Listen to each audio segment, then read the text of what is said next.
Welcome to another episode of Talking College Football with JJ Kitchen. Of course, I'm your host, JJ Kitchen, and we're in for another episode here tonight. We usually do a recorded video when it comes to the breakdowns or we talk about the next opponent. But I figure since we're here on a Tuesday night, we're doing it a couple days earlier. We didn't get to do one last week because of the work schedule. I figure, you know what? We can do a bunch of live questions, Q&A, plus breaking down the opponent. And it's a tough one this week. The Pitt Panthers are on the road. True freshman quarterback Mason Heinchel makes his first start on the road away from Acrisure Stadium. Pitt will be playing at Doak Campbell Stadium, noontime on ESPN against the Florida State Seminoles. So we'll get into a bunch of that stuff here tonight. What we could potentially see from the Florida State Seminoles, who's in, who's out, some brand news, some new news coming out of Florida State. And also, too, what does Pitt look like going into this game? And potentially some guys who could play, who could not play. We'll go over everything like that here tonight. But the show is always sponsored by Colonial Beer, located at 4986 Library Road in Bethel Park, PA, 15102. Tremendous people, small businesses. Helping small businesses is the way to go, especially great people like two great Pitt men and Bill and Alan. Two great people, plenty of great customer service. The people that are always there are always so helpful, and they love to talk Pitt football. So make sure when you're in there, ask them any questions that you'd like, and they'll certainly have a conversation with you. Remember, go to Colonial Beer, located 4986 Library Road in Bethel Park, PA, 15102. They're on the road, so you'll be having your tailgates at your house. Make sure you go and stop at Colonial Beer to pick up all the needs, everything that you need to get ready for game day this Saturday while Pitt is on the road in Tallahassee. The show is also sponsored by Thompson Law Group, and with Brian Thompson, an attorney on your side. Call them today at 724-799-8404 or visit them at thompsonattorney.com. Again, Brian Thompson, a great individual, cares about you, the client. But the great thing about Brian is, unlike the larger law firms, Brian cares about you, the individual, and treats you like a person, not a number. He'll make sure he guides you through the process from beginning to end, making sure that you get the results that you need. And if he doesn't have the answer, he'll make sure he gets you in front of someone who can get the answers you need to be successful in your case. Brian has a great family and comes from a great family and does a lot of work in the community, especially up north in the Pine, Richland, Mars area as well. Make sure you call Thompson Law Group with Brian Thompson. Call them at 724-799-8404 or visit them at thompsonattorney.com. Last but not least, the K Collection, the coffee brand by Austin Kitchen of the Seattle Mariners, a Mount Lebanon baseball alum, Coastal Carolina Chanticleer national champion. Does a great job. Again, the AK Espresso is my favorite. I don't have one here today because I use it up. I just ordered a brand new one off the site at www.thekingscraft.com. Make sure you guys go there. It's the black bag, the backwards K Collection. Great. Never been a coffee guy until I had the AK Espresso. It's personally my favorite. There's two other options on there as well. And let me tell you, it's a damn good coffee. A lot of good testing done there with Austin. And he did a great job with Major League Baseball, making sure he was good to go. So make sure you go get that today. The K Collection, the coffee brand by Austin Kitchen. Go to www.thekingscraft.com and get yours today. Well, guys, we're into it today. Conversation, we'll go to a number of different things. We'll get to the comment section. We'll get to the super chats as always. Smash the like button and subscribe. Brian Thompson, hail to Pitt. Let's go. Hail to Pitt. Adam, will FSU be mad about the Miami loss or will they have thrown in the towel? This is a great question because you can get two types of football teams right now.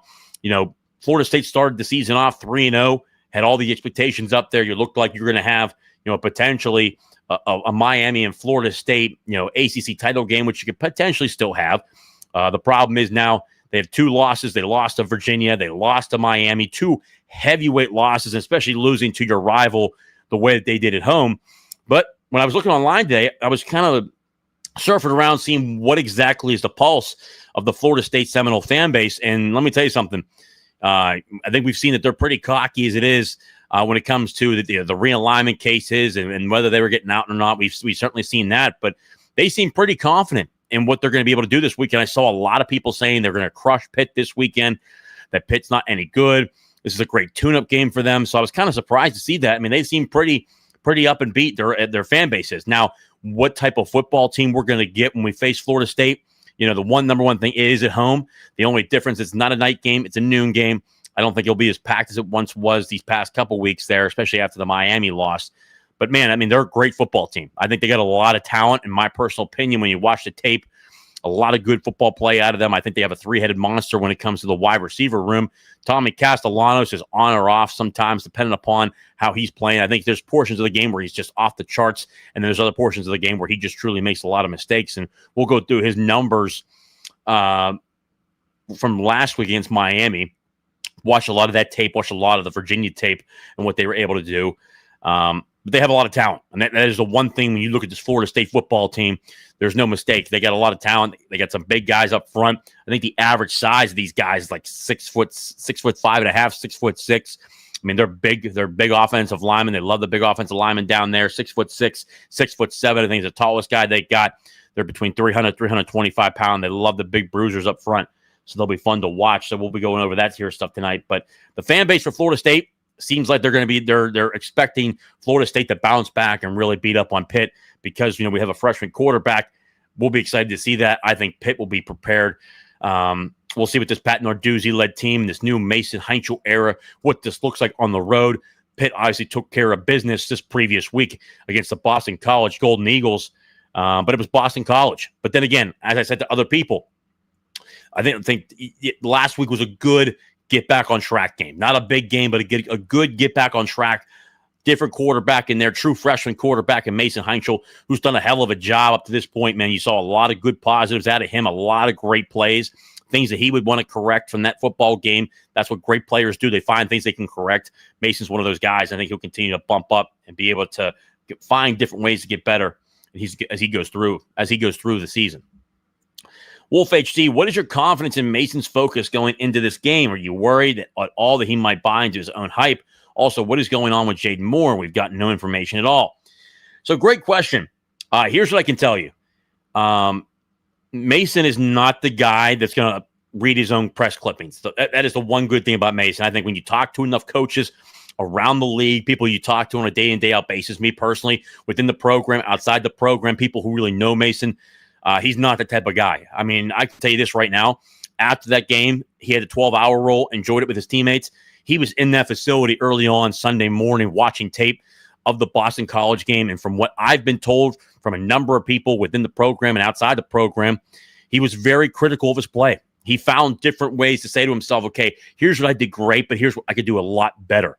And that's one of the things I do love about Mason. I think he's a different type of quarterback that way. To play at that level like he did against Boston College, which again is a Power 4 opponent. We watched Penn State lose to the worst Power 4 team in the country in UCLA, giving up 40-some points. At the end of the day, college football is college football. You do have to take the good and the bad of it, and there's a lot of good that Pitt took from it. Is there a lot of things they can improve on? Yes. Are there some depth concerns that I think that Pitt potentially has this week? Potentially. I think the defensive room is going to be a little bit thinner.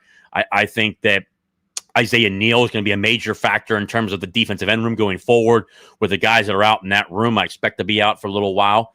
I think right now, when you look at this team, there's just a lot of good energy with it right now. Now, do I expect Pitt to win this game in Tallahassee? As I sit here right now, I don't. I don't think that they're going to win because it's in Tallahassee. I think that there's just a lot of good talent on Florida State. We'll go over that stuff here tonight, but when it comes to binding this to his own hype, that is not Mason Heinchel.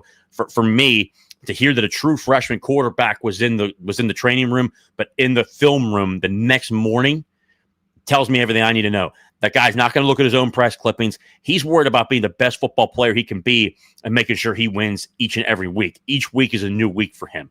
And I think he's really starting to establish that. And from what I've heard out of just so far this week, he's done a hell of a job. He's really picked up where he left off. I heard last week when I heard that Monday they were making the switch from Eli Holstein to Mason Heinchel. I heard that he was great all week. We saw what happened, against Boston College. The question is, what does this look like on the road? This is really the first road test for Mason. It's really the first road test for this football team outside of the West Virginia game where they had a lot of hype. And obviously, that's a very hostile environment. So they should be prepped for this football game. I think that this game will not be as loud as what it was last week where, Florida State had a night game. It was against Miami. It's really for they get to call it the state title game. Miami took care of business in that football game, 28-22.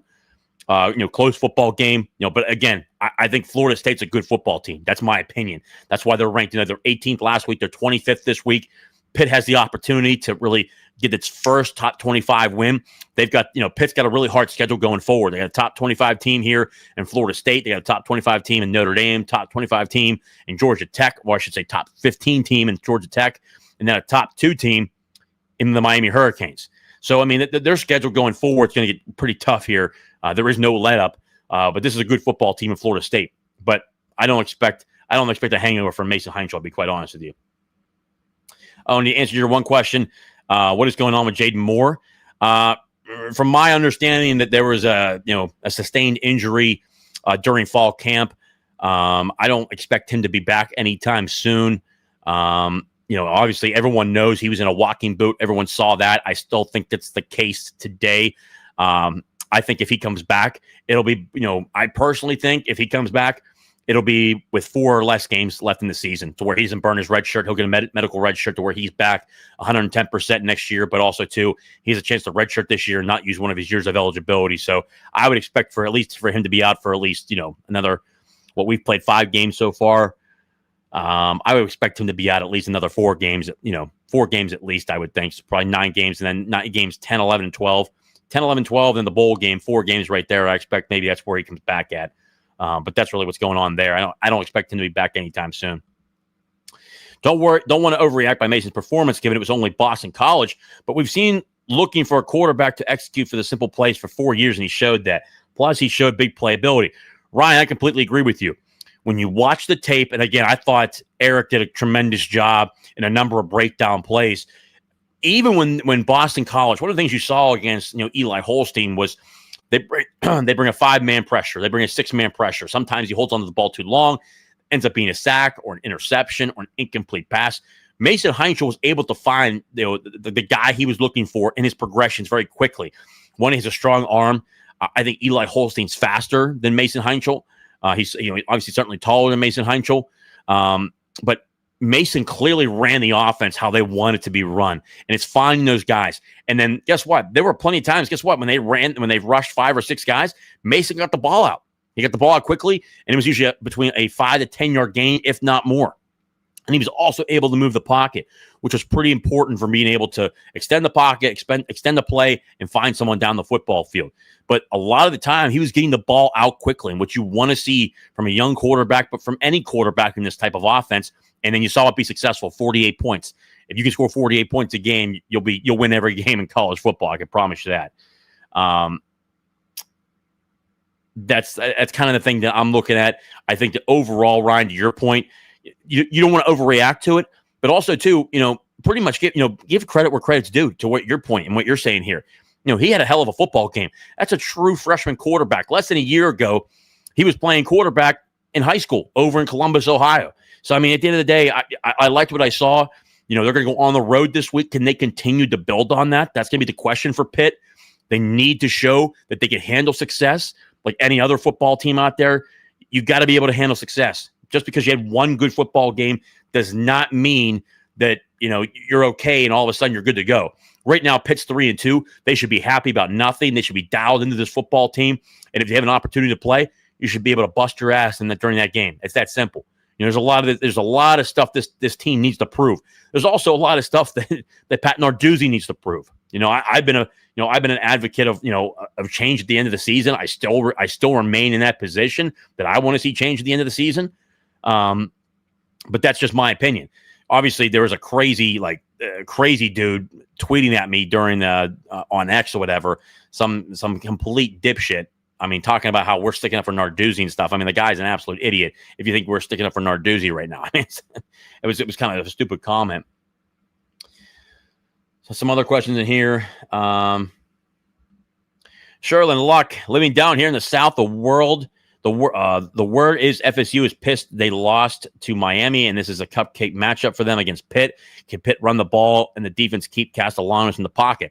That's going to be a big thing, too. From what I'm looking at online, Sherlin, it seems that they think it's going to be an easy game for them. That's kind of what they're prepared for. They think they're going to run all over Pitt. We'll see how Pitt handles that. We'll see how Pitt really adapts to that. What can they do in this football game? That'll be the fun stuff moving forward. But I agree. They think it's going to be an easy win for them, so we'll see. Feels like Pitt can win this game. I think the spread is being 10.5 as a joke, or am I crazy? We'll go over that. Good night, JJ, Edwin Rozier. Desmond Reed will be playing. I think we will do well. From my understanding, I don't think he is going to play. That is my opinion. From everything that I've heard to this point, I don't expect him to play in this football game. I expect him to be out a couple more weeks at least. Sounds like that high ankle sprain has been a pain in the ass, and that's why personally, I do not expect him to play.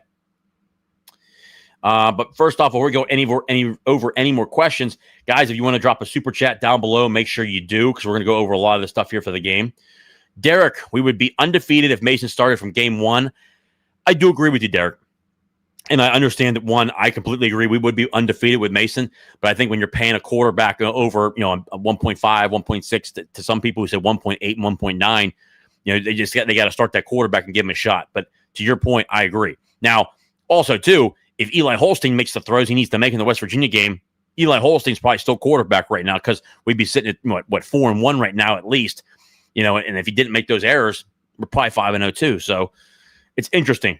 We'll continue to watch it. Guys, if you want to get your comment up on the screen here tonight, make sure you drop a super chat down below. And if you haven't done so yet, if you're over on X or Facebook, head over to YouTube, hit the like button, subscribe. We are on our way, guys. The next goal is 2,000 subscribers. That's our goal. Help me get there. Subscribe, like down below. And if you want to get your question up on here tonight, make sure you drop a super chat down below, because we're going to start getting into the good stuff here. Next up here, obviously, the game next week here is going to be Pitt, Florida State. A couple of things that we'll go over here. Again, we talked about it before. Right now, the matchup predictor they have on here has 77.1%. Florida State wins this football game, 22.9% to Pitt. The spread right now in this football game, 10.5 points. Florida State is a 10.5 point favorite in this football game. Tommy Castellanos up to this point has passing yards of 1,120 yards. He's 70 completions out of 115 attempts, 6 touchdown passes, 5 interceptions, so a lot of interceptions. Not a lot of touchdowns either. So there's an opportunity to where if Pitt wants to be great on defense, there's an opportunity to create turnovers there. On the other hand, Eli Holstein didn't even play last week. Eli Holstein has 1,058 yards passing. So that should tell you a little bit there. Again, this game is at noontime on Saturday in Tallahassee at the historic Doak Campbell Stadium. Really cool place, very large venue, always a great venue overall. Pitt 3-2 overall, 1-1 in the conference in the ACC. Florida State 3-2, 0-2 in the ACC with their 2 losses from Virginia and Miami. Going over some of the stats here from the previous game, Florida State did indeed lose their last game to 5-0 and number 2 ranked Miami Hurricanes. They lost the game 28-22. In the game, Tommy Castellanos threw the ball 45 times in this football game, so you can expect them to throw the football quite a bit. They also did run the football for 38 times, but 38 out of those 38 times, 16 of them was Tommy Castellanos. So, I mean, in reality, 11, 17, 18, 19, 20, 21, 22. So they only rushed the ball 22 times in this football game, whether it's a running back or a wide receiver. But Tommy Castellanos, 25 of 45 in this football game, 272 yards, 2 touchdown passes, but 2 interceptions in this football game. A guy, in my opinion, I think Pitt needs to obviously have a spy in this football game. The linebacker play is going to be very important. In my opinion, this is a game where you want to get a guy like Cameron Lindsay in this game to keep guys fresh. The same thing with Nick Lappy. I'm not saying that they need to get 30 or 40 repetitions in this football game, but for this game against a quarterback that certainly loves to run the football, 16 rushes. I mean, 16 times he was able to run the football in this game, which is more than any other running back that ran the football in this game. Gavin Sawchuk, he ran the ball 11 times for 47 yards, a 4.3 average, no tutties. Their backup running back here, Azami Kroma, I'm probably mispronouncing that, 6 carries for 23 yards in this football game. They also, in this game, Florida State has a damn good offensive coordinator, in my opinion, Gus Malzahn, who was not a good head football coach at UCF. I think just UCF with money issues there, not having as deep of pockets, did not do well there as a UCF head football coach. But He's one of those guys, man. He's a great offensive mind. I think he's a great offensive coordinator. We have seen progression of what he's been able to do. He has had a certain way of beating Alabama when he was at Auburn. He's well known, obviously, in his time at Auburn, being the head football coach there, and also having a national title ring at Auburn as well. But Tommy Castellanos, 25 of 45, 272 yards, 2 TDs, 2 interceptions. We talked about Gavin Shawchuck, their starting running back, 11 carries for 47 yards. A guy, I think he's actually pretty damn good. I mean, a 4.3 average. I mean, you run for 4.3 every time you rush the football. You're getting a first down, every 3 trips. So that's a damn good run there. Same thing with Croma, 6 carries, 23 yards, 3.8 yards per carry. And then it gets to the wide receiver core, which I think they got a really talented wide receiver room, which explains why some guys who left Florida State to go other places from the wide receiver room, because they have really good, in my opinion, a 3-headed monster. The number one, Deuce Robinson, who's a damn good wide receiver, 6 receptions, 87 yards in this football game. Lawayne McCoy, 3 receptions, 39 yards. And then Randy Pittman Jr., 7 catches for 39 yards. Lawayne and Randy both had a touchdown catch in this football game. Damn good football players. And again, up front, when it comes to the offensive line, I just, for me personally, they ran the ball for 132 yards. 57 of that came from Tommy Castellanos, 47, 57, 67, 70 yards rushing in this football game for all, for the other running backs that were in here as well. There have been times where they have been unstable up front, but they got a big bunch of bruisers up front on the offensive line for Florida State. I think that there can be some times for inconsistency. We'll see what Pitt's able to do up front. Obviously, the interior defensive line for Pitt, I think, has a slight advantage in this football game just because of the depth purposes that they have. Sean Fitzsimmons continues to play at a high level for Pitt. I think he's going to be a really good matchup for everybody in there in the inside. The same thing with Nick James. The same thing with Francis Breu. And then also, too, Jasir Breadman Whittington. I expect him to be able to put up some good numbers in this football game as well. When it comes to Pitt, I give the defensive end room, I give the edge to Florida State because of the defensive end room being so depleted right now. I don't expect Blaine Spires to play in this football game. I don't expect Zachary Crothers to play in this football game. Really, the two guys that you'll want to see carry the load and really step up and play continuous great football, which I think he had a great week last week. And again, he just continues to stack weeks, is Jimmy Scott. Jimmy Scott had a turnover last week, able to create a lot of different pressures. He did a great job last week. He'll start again this week. And then Joey Solinsky at the other defensive end spot. He'll be in there in the football game. You also have Isaiah Neal. He is certainly a guy, again, in my opinion, I tweeted it out today, for a guy who was really starting to get, the first time really ever playing defensive end for Pitt. I thought he did a pretty damn good job. Nate Temple's also back there. He's down there on the depth chart. And then Maverick Gracio is also back there as well. So you got about really 5 guys you can rotate into this football game at the defensive end position. It's going to be interesting. I mean, the defensive end room right now is just extremely, extremely limited. When you're missing Blaine Spires, who's a damn good defensive end, Zachary Crothers, who was just turning it on. He was starting to have himself a damn good football season. I think he's going to be a great defensive end in the future for Pitt. Jaedon Moore is also still out. You've got those 3 guys right there. You're already missing 3 guys, and the room was already light on numbers to begin with. That's a Pat Narduzzi thing. You should recruit more guys. It's just my opinion. But the room is pretty depleted right now on the defensive end side. So the interior side of the football is going to have to help create pressure along with stopping the run. You want to stop the run, and also the linebacking core, which I think, in my personal opinion, I think Braylon Lovelace is going to be the spy when it comes to facing this football team.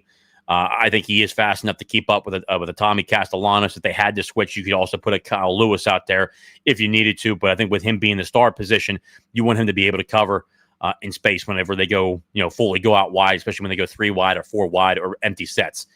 So we'll be able to watch and see who they put out there, who they put as a spy. I think the linebacker core can put up with that. I think they could really do a really good job. Cruz Brookins left the football game last week against Boston College. He did not return. I expect him to return this Saturday against Florida State, which is a really good thing. In my opinion, everyone knows about Kyle Lewis and Rasheem Biles and Sean Fitzsimmons, But I think Cruz Brookins continues to play at a high level. I think he's playing an all ACC level. This defense was just absolutely ridiculous last week, keeping everything under wraps, under 50 yards rushing in the football game. Keeping the starting quarterback for Boston College at 89 passing yards. It was just a damn good day all around. And Shadarian Harrison will be back there. He'll be, he's healthy at the cornerback position. Rashad Battle, Sean Lee Jr., the true freshman cornerback. I think he continues to play at a high level. He'll certainly be there. Those are three guys right there. And I think Tamon Lynham will be back. And the Nebraska transfer from a couple of years ago, I think he'll be back. So you got about four guys to rotate in the system right there, which you'll have your depth there. You'll have your depth in the back end. Cruz Brookins, I think Javon McIntyre will be back. Kavir Baines, man, that kid, UC Davis transfer. I mean, just Pitt knows who they want when it comes to recruiting defensive backs, especially the safety position. He has ended up being a damn good addition. I think he's been playing at a high level for a guy who continues to play and just get more reps. He continues to play at a high level. I think he's done a hell of a job. He continues to be fun to watch. The same thing goes for, again, we talked about Cruz Brookins, Kavir Baines, but also, too, Joshua Gurrier. He continues to play at a high level. That's three guys right there. And then Alan Bryant getting times, and then Javon McIntyre. I think Javon McIntyre should be back for this football game. So you're going to have a lot of depth back there again. But it's just good to see, again, the defensive back room for Pitt and the linebacker room for Pitt looks extremely good right now. I think there's obviously concerns about the depth when it comes to linebacker for Pitt with everything behind. Kyle Lewis, Rasheem Biles, Braylon Lovelace. I'd like to see a guy like Cameron Lindsay really earn his stripes this game. He's ready to play. He's ready to line up. We saw a massive hit. I mean, the guy's just a physical specimen. He's an Aliquippa kid. He's just a natural-born, gifted athlete. Put his ass out there. He can play football. And the same thing goes with Nick Lappy. I think Nick Lappy continues to do a good job whenever he's out there. Rotate those guys and keep guys fresh, especially when it's early on in the downs. When it comes to third down, that's when you want your spies out there, especially on third and long, when Tommy Castellanos can run and really use his legs. So that'll be fun to watch as well. But a lot of different stuff. You can look at this and say, hey, good matchups across the board. When it looks for Pitt's offense, Jeff Percy left the football game. He did not return. I have not heard anything on him, but man, I think when you look at the injury, unfortunately, and we're hoping for a full recovery out of Jeff, I wouldn't be shocked if he does not play. When it comes to Kendall Stanley, I thought that he did a hell of a job stepping in at left tackle. I would expect him to be the next left tackle.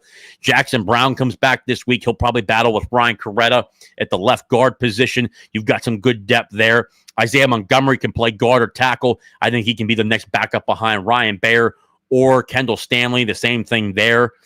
Obviously, Lyndon Cooper back. He had, his last 3 weeks have been absolutely just star-studded. I mean, he continues to play at a high level and really starting to show the ability where he could potentially play the National Football League. Right guard, you've got your horse. I mean, you got B.J. Williams, who continues to play physical football, man. I think he's probably been the most consistent across the board. He just continues to be dominant up front. You see the progression from last year to this year. He's getting people off the line of scrimmage. He's creating a lot of space. You saw Eric do a really good job. You saw Harry do a really good job of breaking down a number of portions of the tape where the offensive line did a hell of a job last week. I mean, you had offensive linemen pushing guys back 5 yards. B.J. Williams was just kicking the shit out of people. Lyndon Cooper kicking the shit out of people. Kendall Stanley, for a guy who was on the bench, the first half of the football game, comes in and he plays lights out. I mean, that left tackle position, he just looks like a natural left tackle, which is pretty crazy because at the high school, at the college level at Charlotte, he was at right tackle. He's playing left tackle. He looks natural there. He looks really good. A kid that I think that can really be a damn good offensive lineman for Pitt. And then again, the backups right now, Jackson Brown will continue to battle. He's back at 100%. He'll be back battling with Ryan Coretta at the left guard position. The same thing if something would happen to BJ. He's there. He's there. He can play right guard. Isaiah Montgomery's there to back him up. Ty Ray's able to be there to back them up. It's very clear. The difference from last year to this year on the offensive line, you've seen the progression from a number of different offensive linemen that have been on the starting crew, but the depth across the board, the depth has now been there. They've been established where those guys have gotten the time that they've needed to be able to be successful as college offensive linemen. They need repetitions. That's how you get good. You can practice as much as you want, but you need to be in the football game. And I think that Pitt has done a good job, and they got a lot of depth. And they have guys to go with, and I think that now they're stepping up. You've got guys stepping up at left guard. You've got guys stepping up at left tackle, and you've really been able to see that so far, especially this past week against Boston College. Guys, we'll get to some of the comments here in the super chats. Again, if you want to put a comment in here, make sure you do. Derek, I think FSU is a deflated team now. 2 weeks ago, they were thinking college football playoffs, not so much now. Pitt wins 31-20. Boy, would I love that. I think you have a very good case there, Derek, because I think the sales have really pushed out. I did watch the presser from Mike Norvell on Monday. He looks pretty content in terms of, hey, this team's going to be able to step up and really get after it. I think there were some times and some moments in that press conference he was stuttering a little bit to where, he was thinking about what to say and not give away certain things. But, they seem, they don't seem as amped up as they once were. The fan base for Florida State, though, they think that, again, they think they're going to kick the shit out of Pitt. That's just what I've seen across the board from watching anything online on X. So we'll see. I know Pitt, from everything I've seen, I think Mason's done a good job of getting in the film room, especially on a Sunday, finding things that he can get better at. I think this is a very big opportunity for Pitt to face a good football team, a top 25 opponent. You can get your first top 25 win of the year, really get back on track. I mean, you win this football game if you're Pitt, you're back to 4-2. You're starting to create momentum. And then on top of that, you got Syracuse after that. Then you got NC State. You can really start to rattle off some wins and, really decide if you really want to compete this year. You know what I mean? And what can you really do? You only have one loss in the ACC. Everything's up for grabs. In my opinion right now, Miami is easily the front runner and the best team in the ACC. I've said it before. They've got the best roster in the ACC. My question at the beginning of the year was, can they get that talent to work together and not focus on the Miami nightlife, but focus on football? Mario Cristobal's doing that. The same questions I had for Florida State. They've sputtered in portions of that game. And, I think Virginia's actually a good football team. I think that, Virginia's not getting enough credit. I told people this year that this schedule was not going to be easy. There's a lot of good football teams on this schedule, and we're watching it across the board. Especially too that the early portion of the season is now middle and towards the end where Pitt's last 3 games of the season, Notre Dame, Georgia Tech, and Miami, those are 3 ranked opponents. Florida State, a ranked opponent. I mean, Louisville at one point was supposed to be a ranked opponent. They were undefeated when they faced Pitt. Not an easy schedule, but I think to your point, we'll see what type of team this is. They are at home. We'll see what they look like. We'll see what the crowd looks like. Again, I don't expect it to be as hyped as it was against Miami, a rival, coming off a tough loss like they did. I did see a lot of, obviously, the Mike Norvell firing, because obviously he's had one good season at Florida State, and he's kind of cashed in since then, so we'll certainly watch it. If Mason is who he appeared to be, the game will be at least very competitive. I expect Castellanos to be largely shut down. Pitt seems to handle QBs of his style consistently. I think you have a very good point there. And also, too, it's not like they haven't faced Tommy Castellanos. They did face Castellanos before. He was up here. Was it 2 years ago? I think it was 2 years ago. He was up here and Pitt won that football game. I think at that point, before this game against Boston College, Pat Narduzzi was 1-4, I believe. 1-4 or 1-5 against Boston College. He did get that win. I think he's now 2-5 against Boston College now. But they did face him. They did face him while they were up here. He hasn't had a lot of success against Boston College, but he did have good success against Tommy Castellanos in that football game. The difference, I would say, in those 2 football games, Castellanos has a lot more talent at Florida State than he did at Boston College. That'll be probably the difference that you see there. But he was still a guy who could certainly run at any portion of time when he was at Boston College. I think if I look it up here, let's see here. Let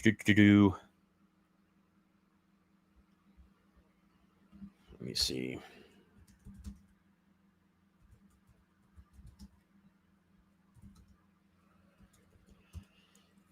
Let me see here.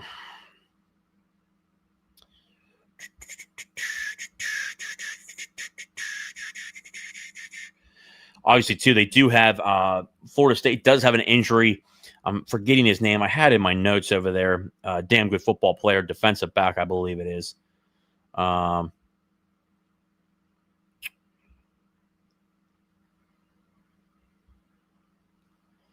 DB Ashland Barker, I don't think he's going to play. I think he's the one that's out officially here. Let me see what we got here.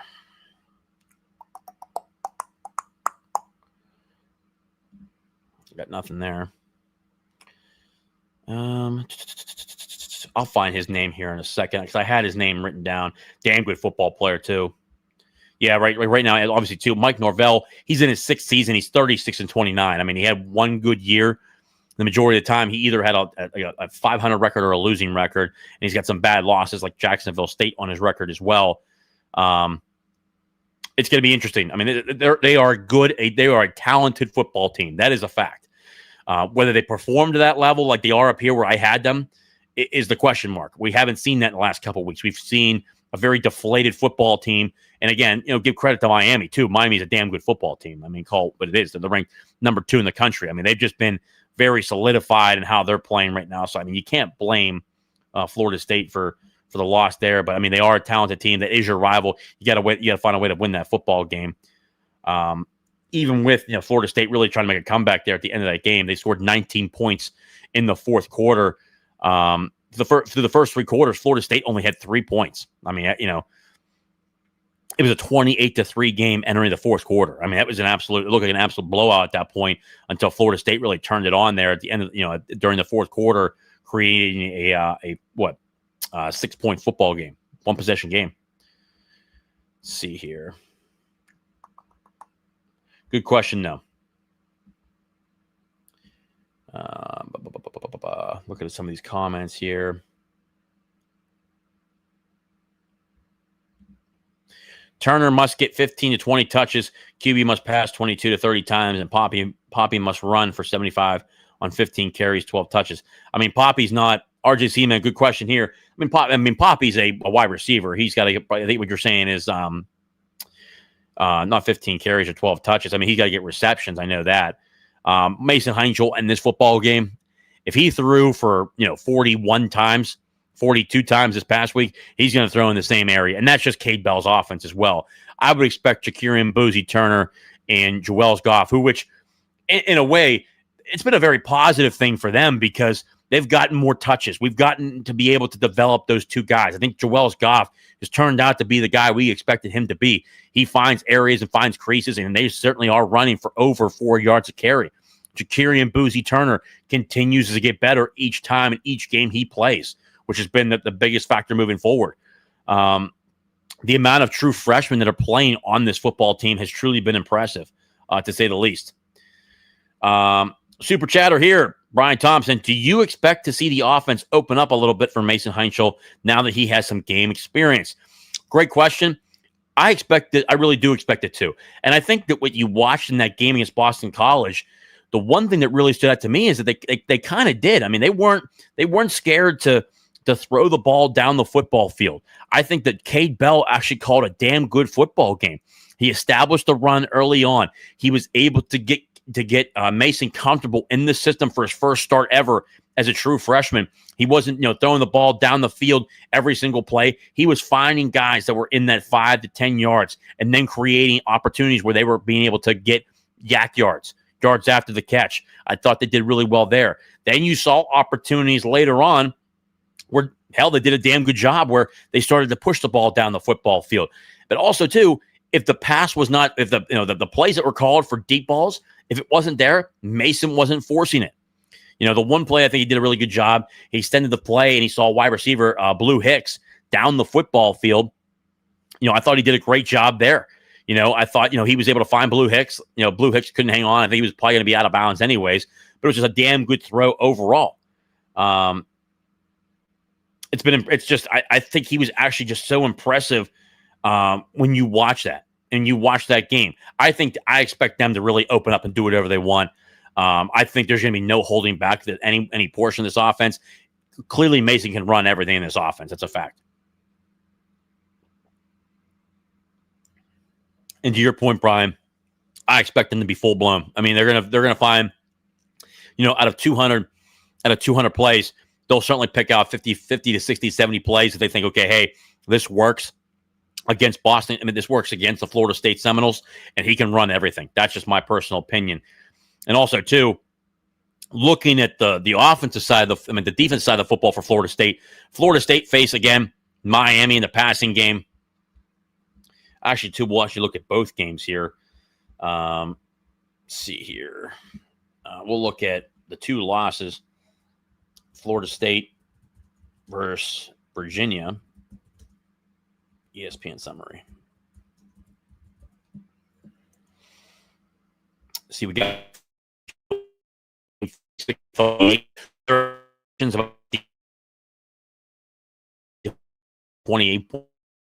in regulation.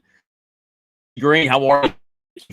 And West Virginia, appreciate it. Also, hope the Pitt Panthers beat Notre Dame.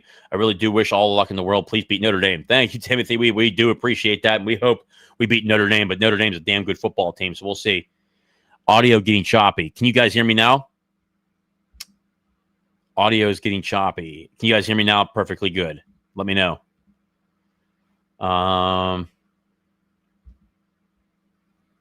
Duncan Darius, let me know, brother. Can you guys hear me better? Okay, that's good to know. Okay. Let's see here. I was looking at good WRW Pitt. Thank you. Good. Appreciate it. Let's see here. Against Miami, Carson Beck in this football game against the Florida State Seminoles on this defense that he faced. Carson Beck, 20 of 27, 241 yards, and had 4 touchdown passes in this game. Okay. The same thing goes for the rushing attack. Rushing, I think that the Florida State front did a hell of a job. I mean, they only allowed 98 rushing yards on 31 carries. Starting running back Mark Fletcher Jr. had 12 carries for 40 yards. I mean, pretty much shut him down the entire time. Keelan Marion only had 1 carry for 22 yards. You know, it was a quick burst. He was able to get that done. When the team stats come out here in this game, Florida State's defense was 5 of 14, facing on third down, which is pretty damn good. Fourth down efficiency, but they were 2 for 3. Total yards in the game. Florida State had more yards in this football game, 404 yards of offense, which is pretty damn good. Who I think Miami, again, number 2 team in the country. Total yards in this football game for Miami. Florida State only allowed 339 yards of total offense. That's pretty damn good if you ask me. I think it's, and again, rushing yards, under 100 rushing yards. So it's a pretty good day at the office. Time of possession was 30 minutes compared to 29 minutes. That's really good. First downs, Miami only had 14 first downs. Florida State had 29 first downs. So you just saw portions of this game where, really probably in the second half, you saw a lot more good stuff out of the Florida State offense. And I think they have a really good talent. The wide receiver room, as we talked about, the 3-headed monster that they currently have. And in my opinion, I think is really good. Pittman, I think, is a damn good wide receiver. He had a great game, 7 catches. And then Deuce Robinson, I think, is really he's just done a hell of a job all year. I think he just continues to be good. And then LaWayne McCoy. But when you look at the Virginia game, this is a whole nother story. So you watch this game and what Virginia was able to do. You look at the team stats here. They had 258. Let's see here. Virginia had 229 passing yards. They rushed the ball for, now here's the difference though. They rushed the ball here for 211 yards. They ran the ball for 211 yards. Jamari Taylor, 27 carries for 99 yards. Xavier Brown, 9 carries for 60 yards. Chandler Morris, 8 carries for 37 yards. They were able to run the football effectively. 211 yards rushing. That's no joke. They were able to move the ball on the ground. If you're able to be physical up front, I don't think that's going to be on Pitt's side. I think that when they do run the ball, they are effective. They're running the ball for 3.6 to 4 yards a carry. But in this offense, I don't see them sticking to the run. They want to throw the football. In this football game against Virginia, Florida State had 24 first downs, pretty good. Virginia had 27 first downs. So, look at the defense there for Florida State. They struggled. Third down efficiency, Virginia was 7 of 13. Passing yards in this game, Florida State had 258 passing yards. If you can hold them under 220, you got a pretty damn good opportunity to win this football game. Total yards, though, Florida State had 514 total yards in this football game against Virginia. Virginia had 440 yards total offense. I mean, so they're able to move the football. That's a fact. Rushing, Florida State in this game had 256 yards rushing. I think that's where we're going to start to see more of that. I think Miami was probably the outlier because they're number 2 in the country. But these guys can run the football if they establish the run. That's Pat Narduzzi's job. His defense is known for stopping the run, making teams one-dimensional. That's going to be important for Pitt and what they do moving forward. So it'll certainly be interesting.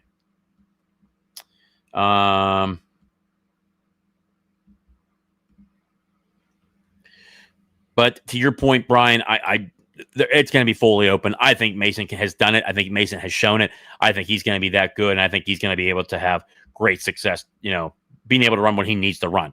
Now, the question is, though, how much time can he get? Can the wide receivers create separation? What's the tight end room look like? Are we able to get anything going there?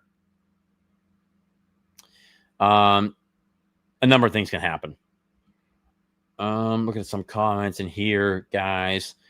Looking for any more super chats first. I don't see any more super chats. I don't think Pitt wins. Will Z, I don't think Pitt wins, but I also don't think this will be a horrible loss. Mason shows grit. Maybe a few growing pains. Defensive injuries catches up with us. No Reed still sucks. Knowles 30-24. I think it's a great get. I think it's a great prediction too. And that's another thing too. If and when, I mean, it's not if, it's when Mason makes a mistake. People got to remember he's a true freshman. I mean, he's a true freshman quarterback. Every quarterback makes mistakes, but especially a true freshman. I mean, he's going to be on the road. I'm excited to watch him play. He will certainly not be nervous for this game. He'll be ready to go. But people got to understand we're playing a true freshman quarterback. I mean, if he throws for over 300 yards or 330 yards every game, I mean, the kid's an absolute stud. I mean, holy hell. I mean, that's a hell of an output. So, Brian Thompson, we will be at the game in section 120. So we got some Pitt fans on the road here. Hopefully the team gives us something to get loud about after experiencing the SMU game last year. Yeah, please don't have that happen. I will be at a wedding. The wedding, really, I think the wedding starts at 3:30. So I'll probably get to watch the first half of the football game and then take off because it's up in it's all the way up north. It's like about an hour drive. So I would think 3:30. I got to leave at like 2:30. So I'll get to be able to watch the first half.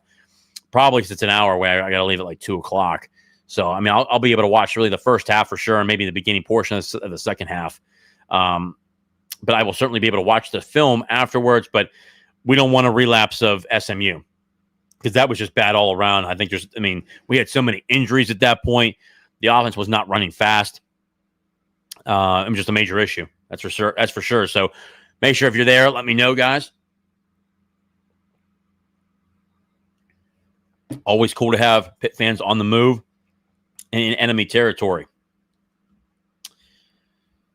FSU front four. Yeah, their defensive line is pretty damn good. And I think that what we saw against Virginia was kind of that was kind of a bad game on them. I didn't really expect that. I would think moving forward, that's really the strength of their team is getting after the quarterback. And that's going to be just what adjustments do we make? This is a great, for me, this is a great test to see how much has Pitt gotten better. Pitt has a lot of talent on this football team. But the question is, how much have we gotten better? How much have we learned? How much have we adapted to this? That's what I want to see. In my 3 keys to victory, number 1, and I've said it before, and I've said it time and time again, and it will be my keys to victory every game for this year. Limit the damn penalties. Number 1, limit the damn penalties. I don't want to see bullshit penalties. I went back and watched the tape.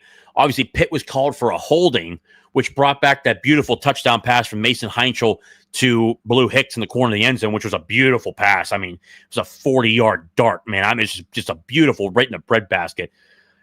But after that holding call, it brought that back. But then on top of that, we had a couple headstands by Blue Hicks and whoever the hell that was. We can't have that shit going on. If you want to beat Florida State, you can't get penalties like that.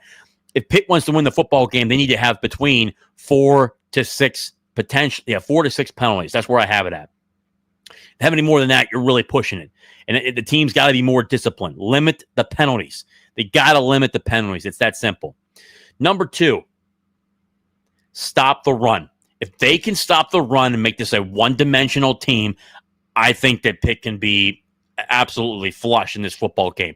Make Tommy Castellanos be able to throw the football. He will make mistakes. He will turn the ball over, and you really have an opportunity to be progressive and be able to be aggressive and get after the quarterback and have an opportunity to win this football game. So penalties, stop the run, and then number 3, establish the pass game. That's what I'm going to say. People talk about the run game. I think running the football is important, but for Pitt to win games, it's not just establishing the run. They got to be efficient in the pass game and take what they give you.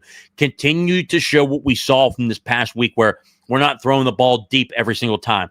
Allow Mason to run the offense. If it's not there deep, find your checkdowns, your tight end over the middle, whether he's in the middle or going down the seam or running back out of the backfield, whether it's Joel Goff or Shakirian Boozy Turner. Find your checkdown, especially if they have the curls or post patterns. Find where your checkdowns are. If it's not there deep where you need to go to, find the guy down at your checkdown or extend the play like what we saw. Those are really the 3 keys that I'm looking at for Pitt. If they want to win this game, that's what they'll need to do. But when it comes to this football game, guys, we're 51 minutes in, guys. I don't see any more super chats. I'm going to give the game prediction here.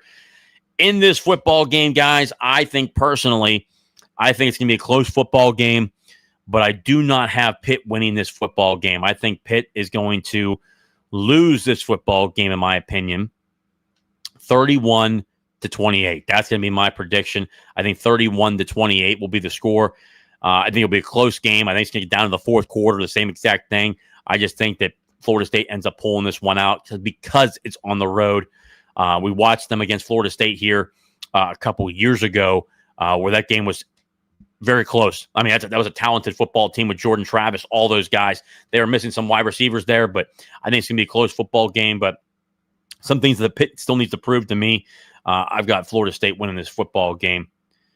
Guys, don't see any more super chats. Thank you for tuning in to another episode of Talking College Football with JJ Kitchen. Guys, if you've not done so, easy thing to do. Go down below. Our next goal is 2,000 subscribers. Go down below, subscribe to the video, share it with your friends, hit the like button as well. If you're over on X or Facebook, head over to here, hit the like button, subscribe. Our goal is to get to 2,000 subscribers. Help me out, guys. I appreciate it. Will Z, thanks. JJ, thank you, guys. We may have another live stream. Unless something crazy happens where, some crazy breaking news happens, we'll have another one. Trying to get another live stream here this week, maybe a pregame rush Friday night. Maybe we'll do a live stream Friday night. Maybe we'll do one on a Thursday and just talk everything between Pitt football, the ACC. Obviously, a lot of stuff going on in the ACC right now. 9-game schedule. I actually like it. I think it's going to be very good for the strength of schedule. Pitt schedule going forward. I mean, we got Ole Miss to start the game off next year. I'd look to go to that game in Oxford. I think Pitt ends up dropping that football game against Wisconsin. That'll be something. Boo, terrible prediction. Pitt wins 24-14. I hope that does happen. That'll be a good prediction right there. But plenty of stuff to talk about. Maybe we'll go live on Friday, maybe on Thursday, but we'll talk everything from, the Pitt football schedule, everything around college football, the coaching searches that are going on right now between Virginia Tech, UCLA, 2 searches going on right now. Arkansas. Does Penn State fire James Franklin? I don't think they fire James Franklin with the 50s. I think it's $48 million owed to him January 1 of next year. Does he end up leaving? Does Clemson get rid of Dabo Swinney? That'll be something that we talk about. Talking college football with JJ Kitchen meet up in Oxford, Mississippi. That'd be something right there. That'd be fun as hell. But the coaching searches stuff is going to start to pop up here pretty quickly, and the names are going to be surfacing, and it'll be certainly fun to watch. Guys, thank you for tuning in to another episode of Talking College Football with JJ Kitchen. Cannot thank you guys enough. As always and forever, hail to Pitt and hail the ACC.